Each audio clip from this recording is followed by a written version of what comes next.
Hi friends, welcome to Sweet Cell Tamil channel. இன்னைக்கு நம்ம தர்பூசணி பழம் வச்சு கெமிக்கல் இல்லாத ஒரு ஐஸ் பார்க்கலாம். அதுக்கு ஒரு பீஸ் தர்பூசணி பழம் எடுத்துக்கோங்க. அதில் இருக்க விதையெல்லாம் எடுத்துட்டு மிக்ஸி ஜாரில் கட் பண்ணி போட்டுக்கோங்க.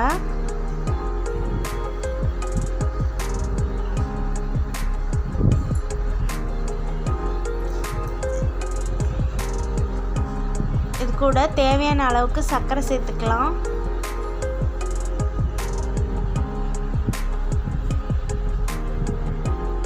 ஒரு பிஞ்ச் அளவுக்கு உப்பு,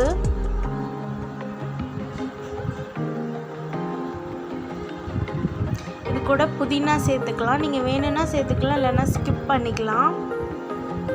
இப்போ இதை நம்ம நல்லா அரைச்சி எடுத்துக்கலாம்.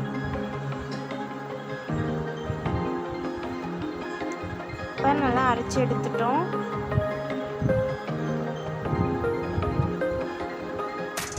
இதை நீங்கள் ஐஸ் மோல்டில் ஊற்றி ஃப்ரீசரில் வைக்கணும். உங்கள்கிட்ட ஐஸ் மோல்டு இருந்தால் அதை யூஸ் பண்ணிக்கலாம், இல்லைன்னா டம்ளரில் ஊற்றி வைக்கலாம்.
இப்போ நம்ம ஐஸ் மோல்ட் ஃபுல்லாக ஊற்றியாச்சு. இதை க்ளோஸ் பண்ணி நம்ம ஓவர் நைட் ஃப்ரீசரில் வச்சு எடுத்துக்கலாம்.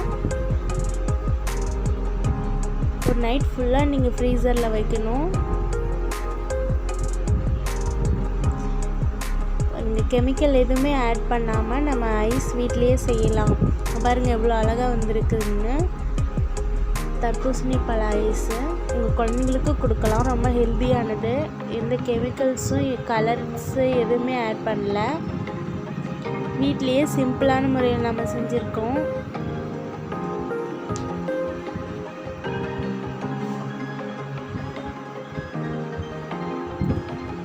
நீங்கள் இன்னும் எங்கள் சேனலை சப்ஸ்கிரைப் பண்ணணுன்னா பக்கத்தில் இருக்கிற ரெட் கலர் பட்டனை கிளிக் பண்ணுங்கள். மேலே ஆல்ங்கிறத ப்ரெஸ் பண்ணுங்கள்.